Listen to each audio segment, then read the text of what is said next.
the shrinking or the stagnation of a private debt bubble tends to be fairly disinflationary, that rotation. The problem is that once that rotation is far along and a lot of debt is now in the public ledger, that's where it tends to be more inflationary. That's where there's really nowhere else to kick the can at that point other than into the. Did you know that the Fed's recent interest rate cuts might not be enough to save the economy? In fact, the situation could be much worse than most people realize. But here's the shocking part. While traditional markets may struggle, silver could be on the verge of an explosive breakout. Experts like Lynn Holden are warning that this precious metal, combined with its unique supply and demand dynamics, might be the ultimate way to protect your wealth. Stay with me as we uncover why silver might be your best bet in these uncertain times. 2 rate hikes than many people expected. Back in 2022, I would have thought it'd be a little bit more sensitive to it. It was by early 2023 that I started to realize that the economy is probably going to be pretty desensitized to them. And the main reason for that is because we now have over 100% debt to GDP.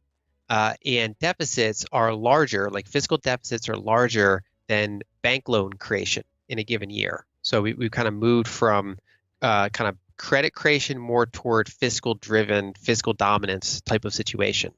And a lot of that federal debt is fairly short term. The average duration something like 6 years, but it's front loaded in the first couple years with a tail that goes out to 30 years. And so when they raised rates, it's very different than raising rates when you have 100% debt to GDP versus 30% debt to GDP back when Volcker did it. And so by raising rates, they greatly increased the fiscal deficit in the form of interest expense. But the private sector had locked in a lot of fixed rate debt for very long terms. So homeowners, plenty of 30-year mortgages, and we don't really see that as much internationally. The U.S. has a higher concentration of long-term fixed rate mortgages than most other peer countries. And also our corporations locked in a lot of debt at 10, 20, 30 years, again, at low fixed rate. And even compared to European countries, U.S. companies do use that bond market more than bank lending. And so again, they locked in rates even better than many global peers have. And so the private sector was particularly resistant to rate hikes, while the rate hikes blew out the fiscal deficit. The areas that were most negatively impacted were small businesses because they're more reliant on bank loans, shorter duration bank loans, as well as things like commercial real estate, junk bonds, kind of industries that don't have that long fixed rate, low interest rate debt. So when we kind of go to the other side of this and we enter rate cuts, we see softer economic data. We already saw that there's a bit of a global cutting cycle starting in other central banks. When the U.S. does join them, I think there's a good case to be made that, especially the initial several rate cuts are not going to be particularly impactful for a lot of economic entities in the economy, because unless mortgage rates go to a lower low, which I doubt they're going to do, there's not a lot of refinancing that can happen. So whenever you have a lower low in mortgage rates, it unlocks a lot of homeowner refinancing. I don't think that's going to be a significant variable this time, as well as corporate debt. A lot of that is already termed out at lower rates. So if you don't see a lower low in investment grade corporate bond yields, again, refinancing is just not super impactful there. Now, it would potentially be helpful for small businesses that have that shorter duration lending, borrowing, and it could be helpful for some of the very troubled commercial real estate. But overall, I think basically there's going to be some degree of lack of sensitivity to rate cuts on the economy. As the global economy continues to grapple with persistent inflation, rising debt levels, and the aftershocks of the pandemic, many have placed their hopes on the Federal Reserve's ability to steer us back to stability. But here's the reality: those recent rate cuts may not be the magic bullet everyone is hoping for. Despite the Fed's best efforts, inflation remains stubborn, and the cost of servicing national debt is ballooning. This isn't just an economic hiccup. It's a sign of deeper systemic issues that aren't going away anytime soon. In this environment, traditional investments like stocks and bonds are losing their luster. Investors are beginning to realize that the old playbook might not work anymore. The question we need to ask ourselves is, where can we turn when the usual strategies start to fail? That's where silver enters the conversation. Unlike fiat currencies that can be printed at will, silver is a tangible asset with intrinsic value, making it a compelling option in these turbulent times. But why silver and why now? To fully understand, we need to dive into the complex interplay between interest rates, inflation, and the broader financial markets. We're not just talking about a short-term blip here. We're looking at a fundamental shift in how the economy functions. As we'll see, silver is uniquely positioned to not only weather the storm but potentially thrive in it. We're going to take a really big market share from these denser sources of energy um, anytime in kind of the investable time horizon. Um, you know, when you have non-engineers making decisions around things like energy, that's just generally not how things go well. We've already seen a rollback in some of those. So, for example, some of the European oil majors, they had pretty big bets in various, quote unquote, renewable things like biofuels or other programs like that, and they've generally been scaling those back. I think getting, kind of coming back to reality around what the energy mix is going to look like over the next 10, 20, 30 years. I do think that, in some countries like Norway, you see very high EV adoption. That's kind of a unique case because they have a ton of hydro for their grid. Whereas I don't think you're going to see that kind of adoption in most other countries, at least in any sort of investable time horizon. And so I generally take the under on all those technologies, especially when looking out globally.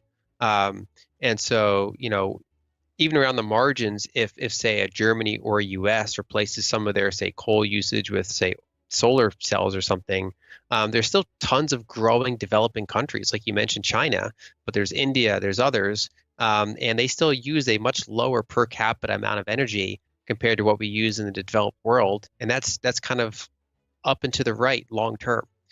So I'm pretty bullish on the long term usage of coal, oil, gas, uranium. And so I think that's where most of my investing in that space is going to be focused. I mean, it doesn't mean that solar and wind can't be used in certain areas where it makes sense. If you want to be off grid, solar can be very useful in particularly hot areas, or particularly windy areas for wind. There are cases where just you run the numbers and those can make sense. But when they try to put it into places where it just doesn't make economic sense is where no one's really benefiting from it. And I think we're going to see probably over time a rotation away from that type of activity. To really grasp why silver might be the lifeline we need, let's turn to someone who's been analyzing these economic trends with a razor-sharp lens, Lynn Alden. Known for her deep insights into macroeconomics and financial markets, Alden has been sounding the alarm on the limitations of the Federal Reserve's strategies. She argues that while the Fed's rate cuts might provide temporary relief, they're far from a long-term solution. In fact, Alden believes that the structural issues in the economy, like skyrocketing debt and sluggish growth, are too entrenched to be fixed by simply tweaking interest rates. So why does Alden see silver as such a promising asset in this scenario? According to her, silver's dual role as both an industrial metal and a precious metal gives it a unique advantage. On one hand, its industrial uses mean the demand for silver is tied to broader economic activity, particularly in sectors like technology and green energy. On the other hand, its status as a precious metal means it also serves as a hedge against inflation and currency devaluation, two of the very issues that the Fed's current policies are failing to address. Alden points out that with silver, you're not just investing in a commodity, you're securing a piece of a finite resource that has intrinsic value. In an era where fiat currencies are increasingly devalued, having tangible assets like silver in your portfolio can be a powerful edge. As we delve deeper into silver's market dynamics, you'll see why experts like Lynn Alden are doubling down on their bullish outlook for this metal. The question is, will you heed the warning and take action before it's too late? In banks, obviously, they've choked a little bit on long-term treasuries and longer-term mortgages, especially because the low interest rates on fixed mortgage, people are not really prepaying them. They're at a very high rate. They're kind of pushing that as much as possible. So basically, they've effectively extended the duration of those mortgages in many cases. And so that's that's generally what we see on the it's been troubling for certain banks. Um, and in general, we see the refinancing numbers and we see the origination numbers. And so in the current period of higher rates, there's been fairly low mortgage originations, which means that if we do get lower rates and we get lower mortgage rates, like sure around the margins there is some refinancing activity that could occur from people that were kind of unfortunate to lock in these pretty high rates. Um, but that's a pretty small segment of the economy. So I think basically if you saw rate cuts, you see a little bit of help to the banks that have been a little bit pressured. You'd see help to some of these kind of more rate sensitive industries. But it would be pretty unimpactful, I think, for homeowners and corporations, even more so than prior rate cutting cycles because of that lack of a lower low, potentially for the first time in 4 decades. Lynn Alden isn't just bullish on silver because of its role as a hedge against inflation. She's also keenly aware of the current supply and demand dynamics that could send silver prices soaring. Let's break down what's happening in the silver market right now. First, let's talk about supply. Silver mining output has been relatively stagnant over the past few years. Despite growing demand, there hasn't been a significant increase in production. This is partly due to the fact that silver often comes as a byproduct of other mining operations, meaning its supply is somewhat constrained by the production of other metals. Alden points out that this limited supply, combined with existing stockpiles being steadily depleted, creates a situation where even a slight uptick in demand could dramatically drive up prices. Now, on the demand side, silver's uses are expanding rapidly. Beyond its traditional roles in jewelry and as a store of value, silver is critical in several high-growth industries. From solar panels to electronics, the push towards a greener, more technologically advanced future is driving up industrial demand for silver at an unprecedented rate. Lynn Alden emphasizes that as governments and corporations ramp up their investments in these areas, the pressure on silver's supply chain will only intensify. Alden also highlights the investment demand for silver, which is being fueled by the very economic instability we've been discussing. As more investors look for safe havens, the demand for physical silver and silver-backed financial products is rising. Unlike gold, which has long been the go-to precious metal for preserving wealth, silver is often seen as undervalued, meaning it could have even greater upside potential. In summary, Lynn Alden's analysis paints a clear picture. Silver is facing a perfect storm of constrained supply and surging demand.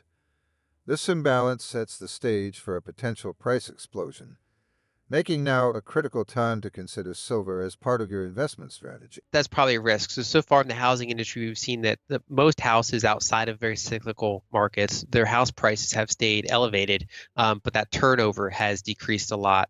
I expect that probably to continue. I think a key difference is that refinancings wouldn't really occur unless there's a true lower low, except for around the margins. Whereas some of the existing sellers could come back to market even if you don't get a lower low. If mortgage rates get, kind of even comparable to where they were before, even if they're a little bit higher, that potentially does unlock some sellers that could sell and then get a new mortgage that's maybe a little higher than what they've already locked in. But if they're motivated to sell, if they want to move, if they have things they can't control, that could happen even without a lower low. So I wouldn't try to judge that too heavily, but I do think that I have a higher conviction on that refinancing factor, and that's in coming out of recessions, that refinancing factor is a non-trivial variable. It's one of the more impactful areas that monetary policy has in terms of stimulating the economy, because when someone refinances a mortgage, it's basically a free lunch for the refinancier because they're locking in lower rates, they're not really taking any more debt per se, and it's just kind of all upside for them. And that's just not something that's going to be around. Now there could be, we could see increased activity around second mortgages, for example, but those are less stimulatory, especially on a sustained basis, because they do involve taking on. Lynn Alden has repeatedly pointed out that in an era of persistent inflation, traditional financial assets can struggle to maintain their value. This is where silver's role as an inflation hedge becomes particularly compelling. Let's explore why silver might be one of the most effective tools for protecting your wealth in these turbulent times. Inflation erodes the purchasing power of money, meaning that over time, your dollars buy less and less. While many people turn to stocks, bonds, or even real estate as a way to safeguard against inflation, these assets are not immune to economic downturns. Stocks can plummet in a recession, and bonds, especially those with fixed interest rates, can lose value as inflation rises. Even real estate, which is generally seen as a good hedge, can be susceptible to market crashes and liquidity issues. Alden argues that silver, however, stands apart. Unlike paper assets, silver is a tangible commodity with intrinsic value. Throughout history, precious metals like silver have been used as a store of wealth, precisely because they hold value when paper currencies do not. In times of high inflation, when the value of the dollar is falling, silver tends to rise in value, providing a counterbalance to the losses experienced in other parts of your portfolio. But what makes silver particularly attractive right now? According to Alden, it's the combination of its affordability relative to gold and its essential role in modern industries. As inflation continues to creep up, driven by factors like supply chain disruptions, energy costs, and expansive monetary policies, more and more investors are looking to silver as a reliable hedge. And unlike gold, which has already seen significant price increases, silver is still trading at a relative discount, offering potentially greater upside. Alden's take is clear. In today's economic climate, where inflation is a growing concern, silver offers not just a hedge, but a strategic opportunity. By holding silver, you're not just preserving your wealth, you're positioning yourself to benefit from market conditions that are eroding the value of other investments. We've seen kind of a rotation from private debt to public debt. And what I mean by that is that even though absolute private debt levels are higher than they were, back then during the global financial crisis, private debt levels relative to GDP are actually lower. They kind of started going sideways to down, and it was public debt that really took off. And I expect that probably to continue going forward. And when we look at things like, for example, debt relative to house value, that's also still on the somewhat the low side. So, for example, in the past several years, homeowners' equity went from, say, 20 trillion to over 30 trillion. So there is that extra equity that some of them might be seeking to lever for cash flows with things like second mortgages or when they kind of move and take out a new mortgage. But I think that would be somewhat muted overall. We did see that, for example, Freddie Mac is going to start buying secondary mortgages, which can add liquidity to that market and potentially result in more originations for that type of activity. But overall, I would expect that to be a smaller factor than what we've historically seen with refinancings. So I think we'll still see absolute private debt levels continue to increase when you look at it on a dollar basis. But I do think that we're kind of more underway in that private to public sector rotation. And we've seen that in other countries too. That's basically what happened to Japan during their stagnation years. We're seeing it in the United States in the post-GFC years. We're kind of seeing it in China with, for example, a lot of their housing debt kind of just slow motion train wreck going on, and more debt kind of going on the sovereign level of China. That's a pretty repeated pattern that we're seeing, and I don't think we're done that rotation yet. Lynn Alden doesn't just look at economic indicators. She also keeps a close eye on geopolitical developments, understanding that these can have a profound impact on financial markets, and particularly on precious metals like silver. In today's increasingly volatile world, the geopolitical landscape is another key reason why silver might be poised for substantial gains. We live in a time of heightened geopolitical tension, whether it's conflicts between major powers, trade wars, or regional instabilities. These factors contribute to a sense of uncertainty that often drives investors towards safe haven assets. Historically, silver, like gold, has been a go-to during such periods of uncertainty, because it's viewed as a stable store of value when paper currencies and government bonds are seen as risky. Alden points out that the current geopolitical environment is especially favorable for silver. The global supply chains that deliver essential goods, including silver, are more fragile than ever. Any significant disruption, whether due to a conflict in a key mining region or sanctions that limit the flow of commodities, could lead to a sharp spike in silver prices. Moreover, silver's role in high-tech industries, many of which are at the center of geopolitical competition, adds another layer of strategic importance. Take, for example, the ongoing trade tensions between major economies like the U.S. and China. These tensions are not just about tariffs, they're about control over critical technologies and resources. Silver is a key component in many of these technologies, including renewable energy systems and electronics. As these tensions escalate, countries may start to hoard silver to secure their technological advantages, further tightening supply. Alden also highlights the risk of currency devaluation in politically unstable regions, where governments might print money to fund their policies, leading to inflation and driving local populations towards silver and other tangible assets. This increased demand from both private investors and central banks looking to diversify their reserves can push silver prices even higher. In summary, Lynn Alden's perspective reminds us that the silver market doesn't exist in a vacuum. It's deeply influenced by global events. As geopolitical tensions continue to rise, silver could benefit from a combination of supply chain disruptions, strategic stockpiling, and increased demand as a safe haven.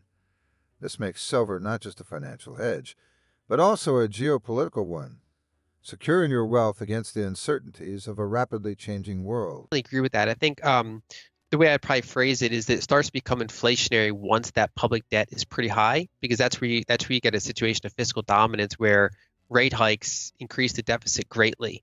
Um, the actual rotation process tends to be somewhat disinflationary. That's kind of the thing we saw during the 2010s decade in the United States and what we saw in Japan for a longer period.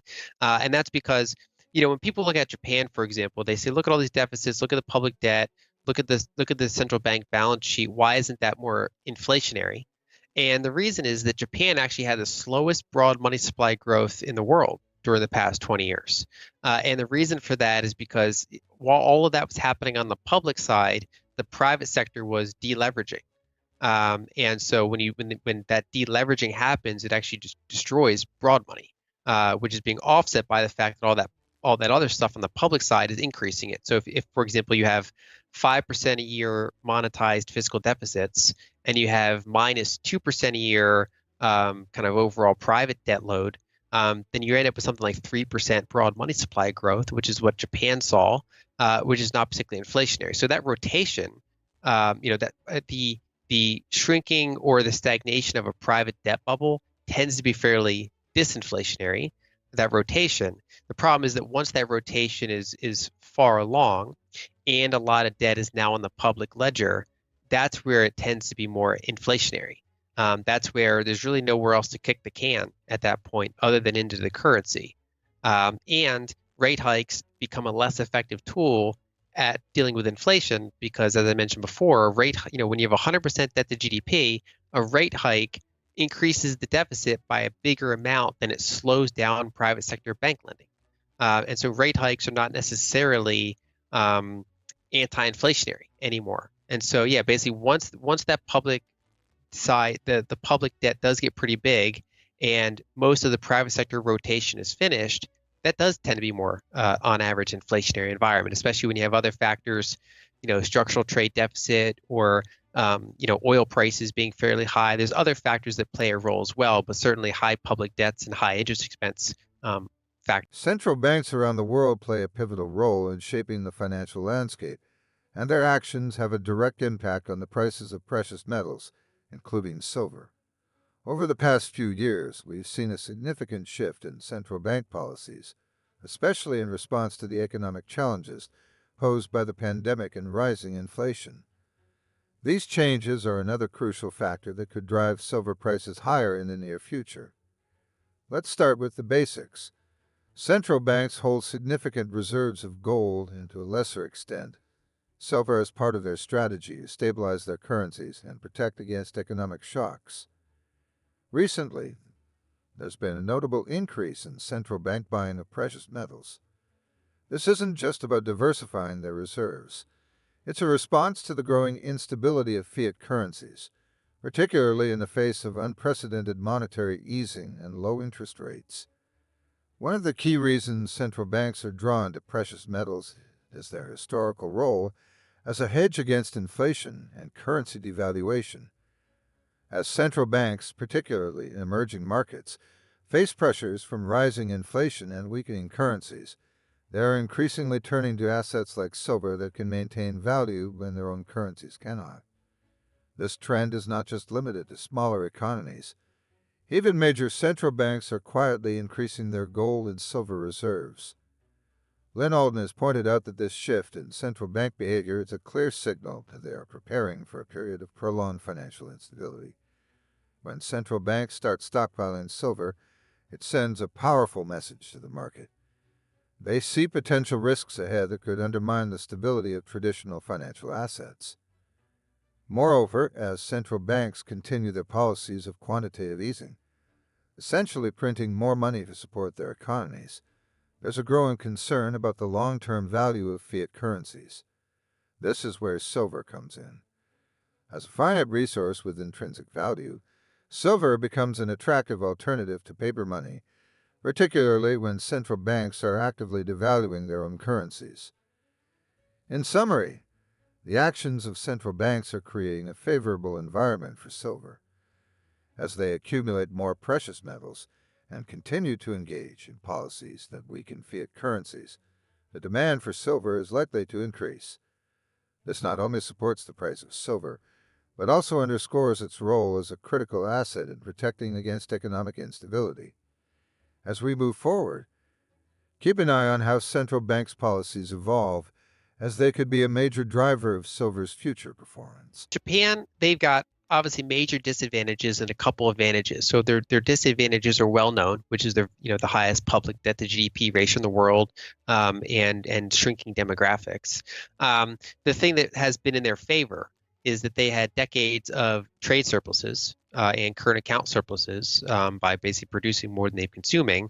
And so even though they're indebted internally on the public side, they own a lot more foreign assets than foreigners own of their assets because they take all that incoming, cash flows, and then they buy assets around the world, including treasuries, including equities, including commodity deposits, whatever the case may be, both on the public side and the private side. And now that we're seeing is one of their tools for trying to defend their currency when rate hikes aren't really an option for them, given how indebted they are, is to sell some of those assets. I think what we could start seeing is a reduction in the number of kind of currency interventions like they have been doing, and we could instead see a shift toward using some of their big pension assets and repatriating some of that, bringing some of that back home.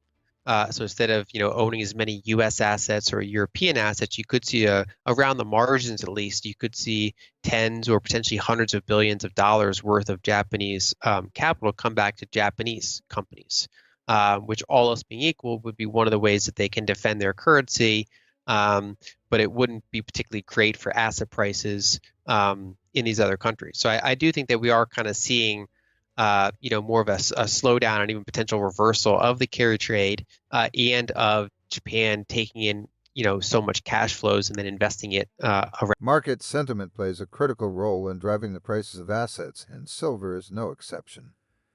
Right now, the sentiment around silver is increasingly bullish, as more investors begin to realize its potential as both a safe haven and a growth opportunity.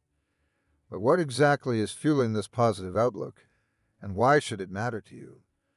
First, let's consider the broader economic context. As we've discussed, inflation is rising. Central banks are continuing their expansive monetary policies, and geopolitical tensions are creating uncertainty in global markets. All these factors contribute to a growing sense of unease among investors, who are now more than ever looking for assets that can provide stability and security. Silver, with its historical role as a store of value, fits this need perfectly. Lynn Alden often emphasizes the importance of understanding market psychology when it comes to investing. In times of economic uncertainty, investor behavior tends to shift towards assets that are perceived as less risky or more stable. Silver benefits from this shift, as it is seen not only as a hedge against inflation, but also as a reliable asset during financial downturns. This growing sentiment is reflected in the increasing demand for silver bullion and silver-backed exchange-traded funds, ETFs. Another important factor driving market sentiment is the growing awareness of silver's industrial applications, especially in the technology and green energy sectors. As these industries continue to expand, the demand for silver is expected to rise, creating a positive feedback loop where both industrial and investment demand support higher prices. Investors are taking note of this dual demand and are positioning themselves to benefit from it. What's particularly interesting is the recent behavior of silver prices in the market. Despite some volatility, silver has shown resilience, holding up well compared to other commodities and even outperforming in certain periods. This performance is boosting confidence among investors, leading to a self-reinforcing cycle where positive sentiment drives further investment, which in turn supports higher prices. In summary, the current market sentiment around silver is increasingly positive, driven by a combination of economic uncertainty, industrial demand, and the metal's historical role as a safe haven. This sentiment is crucial because it can amplify price movements, making silver an even more attractive investment in the coming months. As more investors recognize these factors, the momentum behind silver could continue to build, potentially leading to significant gains. Depends on, I think, other factors that are happening. So historically, when you look at rate cutting cycles, right now everyone's kind of hoping for rate cuts, but people should be careful what they wish for because, assets don't usually do very well in rate cutting cycles.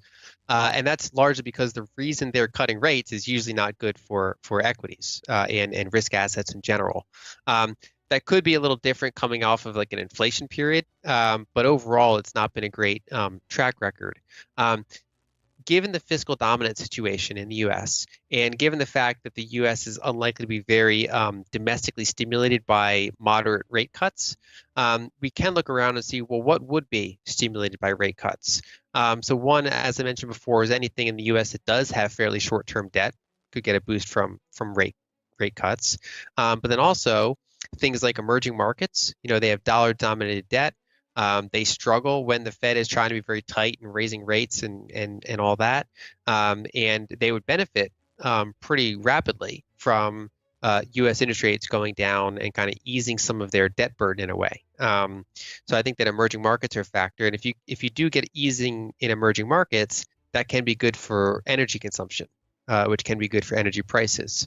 In addition, precious metals, let's say gold, for example, that should benefit from the cuts because, in U.S. equities, on one hand, a cut is decent for their valuations because you're lowering the discount rate that you're comparing the valuations to. But also, if you are cutting because of soft economic indicators, that can impact the earnings side of a corporation. Whereas, something like gold or something like Bitcoin, for example, you have money, you don't have to worry about earnings. And so if you do get lower interest rates on dollars and treasuries, and you do get, just kind of more global activity from some of those debt burdens eased, that should be good for monetary assets like gold. One of the most exciting aspects of silver is its critical role in the technology sector, a factor that is often overlooked by casual investors. Silver isn't just a precious metal. It's an industrial powerhouse that is becoming increasingly essential in a wide range of cutting-edge technologies. This dual role as both an industrial metal and a store of value makes silver unique and positions it for significant future gains. Let's dive into some of the key technological applications that are driving demand for silver. First and foremost, silver is indispensable in the production of solar panels. As the world shifts towards renewable energy, the demand for solar power is skyrocketing. Silver is used in photovoltaic cells, a technology that converts sunlight into electricity, making it a crucial component of solar panels.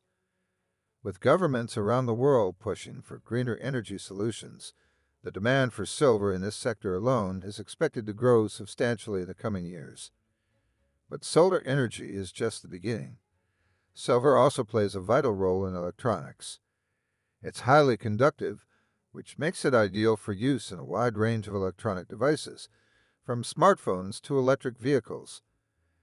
As technology continues to advance, particularly in the areas of 5G networks and the Internet of Things, IoT, the need for reliable, high-quality conductive materials like silver will only increase.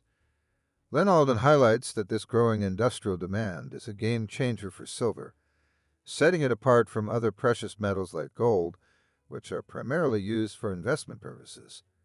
Silver's industrial applications mean that its price is influenced by both the health of the global economy and the technological trends that drive innovation. This creates a unique dynamic where silver can benefit from both economic uncertainty and periods of technological growth. Furthermore, the push for sustainability and the transition to electric vehicles, EVs, are creating additional demand for silver. EVs require more silver than traditional vehicles due to their electronic components. As more automakers commit to phasing out internal combustion engines, the demand for silver in this sector is expected to rise sharply. In summary, silver's role in technology is a critical factor that could drive its price higher in the future. Whether it's through renewable energy, advanced electronics, or electric vehicles, silver's industrial demand is growing rapidly. This demand, combined with silver's appeal as a store of value, creates a compelling case for considering silver as a key part of any investment portfolio. You look at measures of CPI going back from the founding in the 1700s all the way until say 1914, there's virtually no price inflation. You had periods of price inflation because if you get basically any sort of demand exceeding supply, you can get periods of price inflation, but they would be offset by periods of outright deflation. So you still have that ebb and flow, but it generally was sideways. Um, and once we saw, in the, kind of after we started shifting more towards central banking, and then especially after 1971, that's when you started to see that hockey stick growth in CPI. So, in theory, even on hard money, you can get inflation if you have a reduction in the supply of goods and services. So, for example, if hypothetically there's a war and we lose half of our manufacturing capacity and our money supply is unchanged, that money can buy fewer goods and services now. So you get inflation in prices even though you don't have money supply growth because that ratio still changed. So you still have ebbs and flows of what prices can do, but in that harder money environment, you don't have nearly as much inflation coming from the growth of the money supply and debasement. Most you see inflation around wars or other catastrophes that somehow kind of disrupt the available and growing supply of goods and services. As we've explored the numerous factors impacting the silver market, ranging from inflation and central bank policies to technological advancements and geopolitical tensions, it's evident that silver stands at a pivotal moment. But what could this mean for silver prices moving forward? Let's start with the economic landscape. If current trends persist, where inflation remains elevated, debt levels continue to rise, and growth struggles, silver's appeal as a hedge against economic instability will likely intensify. In this environment, investors traditionally turn to assets that can preserve value when fiat currencies are weakening. Silver, with its dual role as both a precious and industrial metal, fits this need perfectly.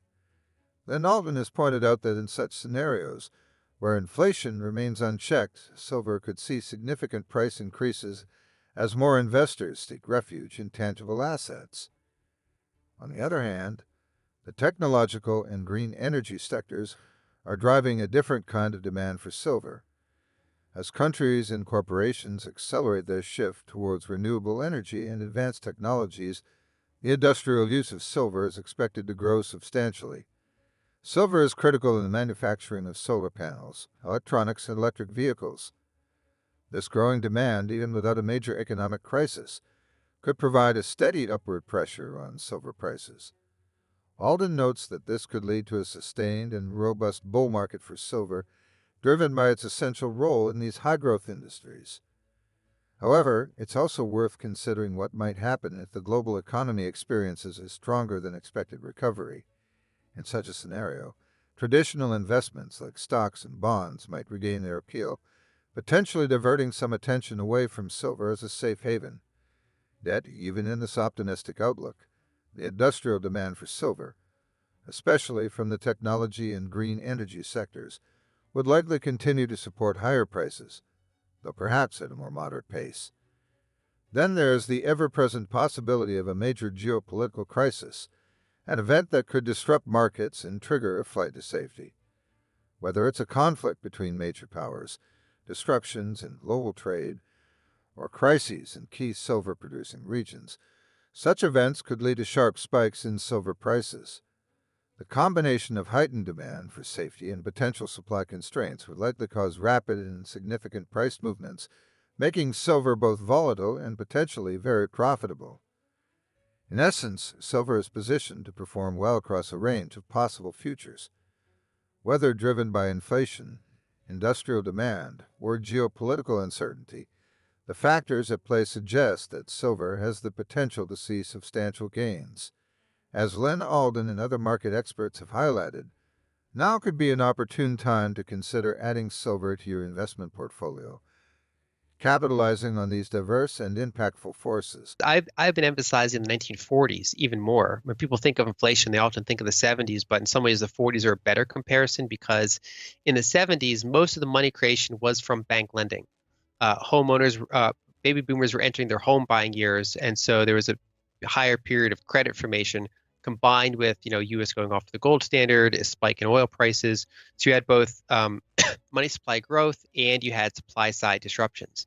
In the 40s, it was different because most of the money creation was coming from fiscal deficits, obviously associated with things like the war. And during the 30s and 40s, they had that rotation that I talked about from private debt to public debt. So in the aftermath of 1929 and throughout the 30s, you had that deflating private debt bubble. But then by the 40s, you got a lot of that rotation onto the public side where it was inflated away.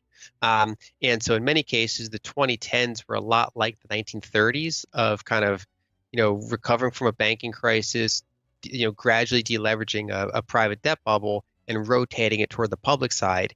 Whereas the 2020s are a lot like the 40s in the sense that, we are starting to see more of that inflation. We've gotten through a lot of that rotation, and most of the money supply growth we've seen is because of fiscal. And now, unfortunately, we have wars as well. My original comparison didn't involve wars, but now we have wars as we have all sorts of issues there as well. So I do think the 40s are instructive. I think any scenario you can look at that involves fiscal dominance is instructive. So sometimes what emerging markets have gone through more recently in many cases is instructive. But in general, what we want to take away from this is that rate hikes become less effective at controlling inflation when deficits rather than bank lending are driving most of the money supply growth.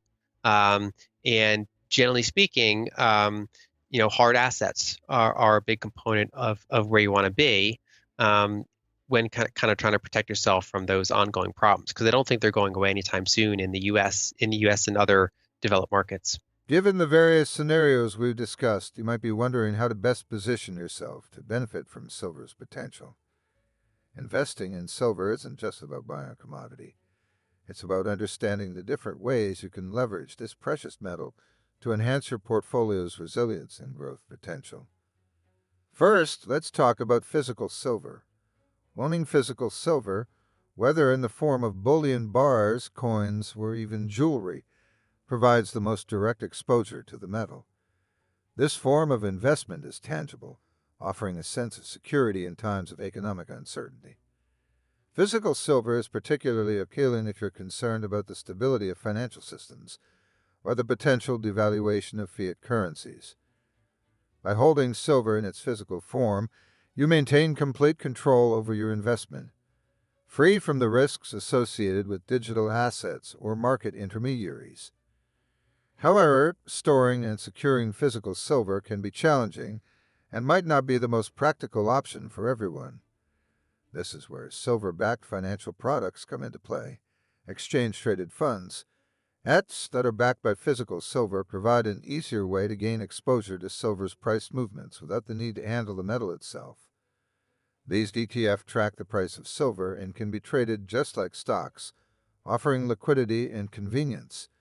For investors looking to balance their portfolios with silver while maintaining flexibility, silver ETF can be a great option. Another strategy involves investing in silver mining stocks. Companies that mine silver stand to benefit significantly if silver prices rise. By investing in these stocks, you're not just betting on the metal itself, but also on the operational success of companies extracting it. Mining stocks tend to be more volatile than physical silver or ETF, but they also offer greater potential for returns. This makes them a suitable choice for investors who are comfortable with taking on a bit more risk in exchange for higher potential rewards. Lynn Alden often emphasizes the importance of diversification within precious metals. She suggests not putting all their eggs in one basket, but instead considering a mix of physical silver, ETFs, and mining stocks to spread risk and capture different aspects of the silver market.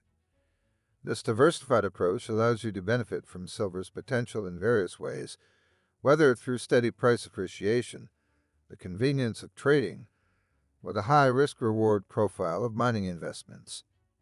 Additionally, for those with a more speculative mindset, options trading on silver can offer another avenue for profit. Options allow you to speculate on the future price movements of silver without needing to own the metal outright. However, this strategy is complex and carries significant risk, so it's typically recommended only for experienced investors. In summary, investing in silver offers a range of strategies to suit different risk appetites and investment goals.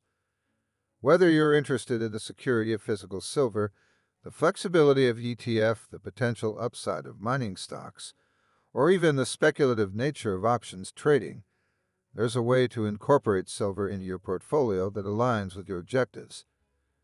By understanding these strategies and how they fit into the broader economic landscape, you can make informed decisions that position you to benefit from silver's unique role in the global economy. People should be cautious around bank accounts that are over the FDIC insurance limit, in particular.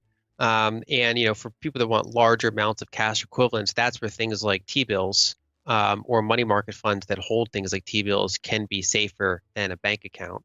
If they do want that kind of lower volatility. Obviously, you still have the inflation risk, but you kind of spread out your risk a little bit more.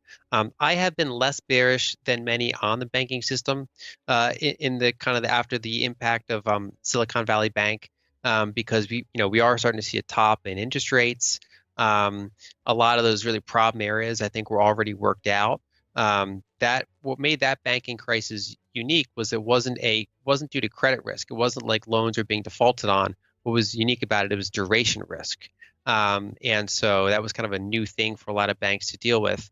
In this upcoming, say, down cycle, we could see more credit losses among banks, but I do think on average they're pretty well provisioned for that. They have a decent amount of capital and a decent amount of liquidity, I think, to absorb that. Every year there are bank failures. I think they're going to continue to be bank failures. I do think we're going to see ongoing consolidation where smaller banks kind of roll into larger banks. But I am not quite as bearish as some people are on kind of nominal default risk among banks. In Europe, it's a bigger concern. That's where you're more likely to see things like bail-ins because the countries don't control their own currency. Whereas in countries that do control their own currency, usually nominal banking crises tend to be more limited, and instead the outpouring risk manifests in inflation and debasement, which is I think kind of the chief concern to be cautious about. The banking crisis, kind of a system-wide one. There's a couple ways to handle it. One is the bail-in method.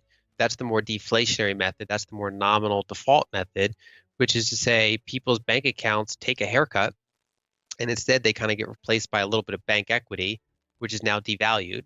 And that tends to happen in, for example, in Greece, because they can't print euros unilaterally. And so if they're not considered too big to fail, people in that country can have bail-ins. That's kind of what we saw in that prior cycle. Whereas when a country controls its own currency, they usually don't result into things like bail-ins. If you have a number of bank failures, normally they come back to printing or lending a lot more rapidly. So, for example, we saw back during the banking crisis in 2023 in the U.S., um, they blinked pretty quickly. They came in and basically they covered even non-insured bank losses. Um, and they rolled out new programs that were very generous in terms of their borrowing options for banks that were maybe underwater on their securities. And I would expect that to kind of be repeated in the U.S. and most countries that have their own currency. So I would be not super concerned around bank defaults, other than taking reasonable risk of not being much over the FDIC limit, things like that. Take reasonable kind of defenses. But instead, I think the bigger issue to worry about is that long-term debasement.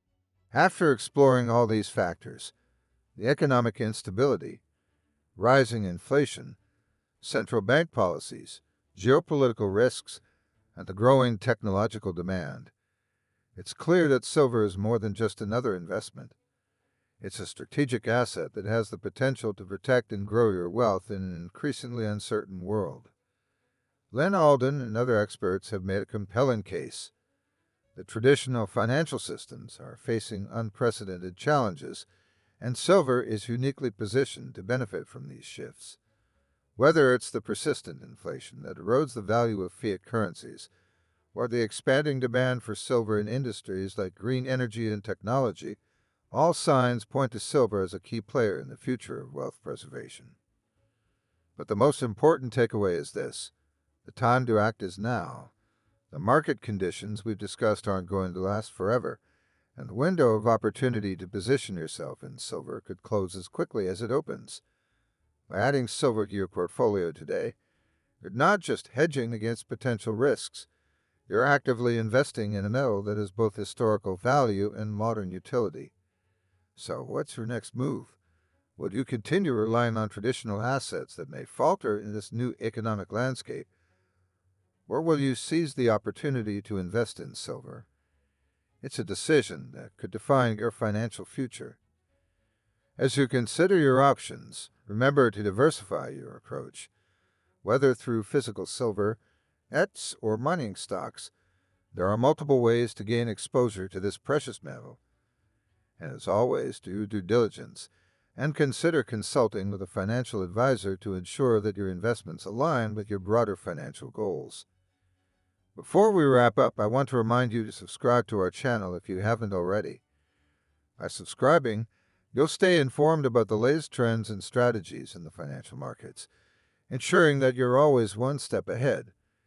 And remember, while we've shared valuable insights today, this isn't financial advice.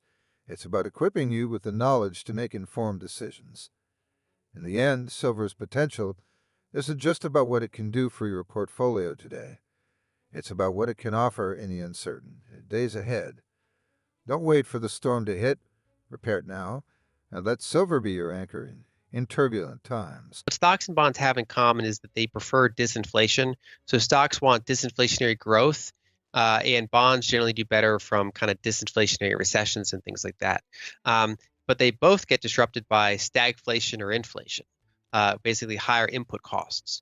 So if you're a company, you want input costs to be super low. You want abundant labor, you want abundant resources, and you want to be able to grow through that. So if either labor or energy or materials are constrained, that starts eating into their margins.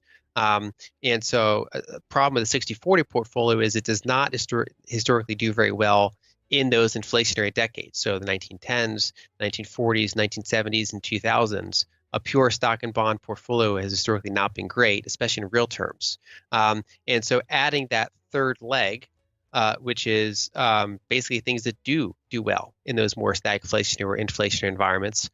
One of which is energy producers, because they're producing the thing that is kind of the higher input cost that is often rising in those decades. So having that energy offset can be very helpful. And right now, when you look at oil and gas companies, they tend to be pretty inexpensive. They tend to have pretty good balance sheet after the past 10, 15 years of not a great environment for them. I do think we're past the period of kind of structural oil oversupply. So when U.S. shale oil came online, that was disruptive for global markets, global oil markets from say 2015 to 2020, especially with the lockdowns and everything. I do think we're behind that period. So in general, I do like energy assets. And then the other big category would be hard monies. So, for example, the gold and Bitcoin, and potentially others like silver as well, are how I'd play that. The smaller areas would be look at things like copper or look at things like infrastructure, like energy pipelines and things like that, in the broader theme of hard assets. But for me, it's mostly energy and hard monies.